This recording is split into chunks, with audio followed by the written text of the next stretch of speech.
খবৰ কাগজ পঢ়া? মই সৰুৰ পৰাই মই কাগজখন পঢ়াৰ মোৰ নিচা। কাৰণ কাগজখন পঢ়িলে আমি বাহিৰৰ ক'ত কি হৈছে ক'ত কি নহৈছে আমি সকলো কাগজৰ দ্বাৰা আমি জানিব পাৰোঁ, বুজিব পাৰোঁ বা কাগজখনৰ পৰা আমি বহুত কথাখিনি আমি প্ৰাপ্তি হয়।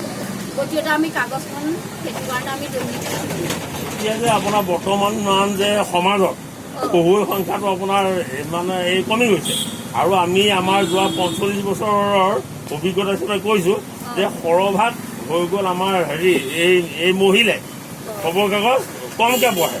ইয়াৰ কাৰণটো কি বুলি ভাবে আপুনি? মানে দাদা তাৰ বিষয়ে ক'বলৈ গ'লে মই এটাকে ক'ব পাৰোঁ, আজিকালি এই মোবাইলবিলাক ওলালে নহয়, এই ডাঙৰ ডাঙৰ মোবাইলবিলাক ওলাই মোবাইলতে আজিকালি সকলোখিনি পাই ব্যস্ত হৈ থাকে। গতিকে তাহাঁতৰ খবৰ কাগজ পঢ়িবলৈ টাইম নহয়, কাৰণ যিহেতু মোবাইলত সকলোখিনি পোৱা যায়। গতিকে মোবাইলৰ দিয়ে তাহাঁতি সেইখিনি জানি লয় বা বুজি লয়।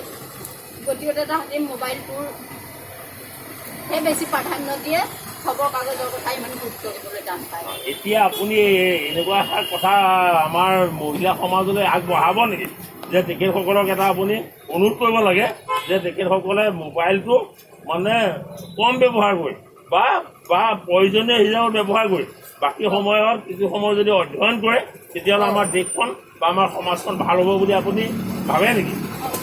নিশ্চয়, সেইটো মই আগলৈ উঠি অহা বোৱাৰীসকলক বা আই মাতৃসকলক মোৰ ফালৰ পৰা মই এটাই অনুৰোধ কৰোঁ যে তেখেতসকলে সময়খিনি অপব্যয় নকৰি পেলাই অকণমান যেনে বাতৰি কাগজখন অকণমান পঢ়ক বা ৰাতিপুৱা শুই উঠি বাহিৰা কাম চামবিলাক কৰি ল'ৰা ছোৱালীকেইটাৰ পঢ়াৰখিনিত অকণমান মনোযোগ দিয়ক।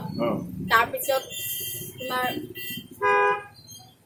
আলোচনী, প্ৰবন্ধ, তাৰপিছত তোমাৰ কিছু ভক্তিমূলক তত্ত্ব এইখিনিৰো অধ্যয়ন ৰাখক আৰু ৰাতিপুৱা গধূলি জানি ভগৱন্তৰ ওপৰত অচলা ভকতি ৰাখি নিজৰ শাহু নিজৰ স্বামীৰ মংগলৰ কাৰণে তেখেতসকলে ৰাতিপুৱা শুই উঠি গা পা ধুই প্ৰভুৰ ওচৰত জানি প্ৰভুৰ চৰণত সদায় শৰণাগত হয় যে স্বামীৰ মংগল হয়। ধন্যবাদ দেই, ধন্যবাদ।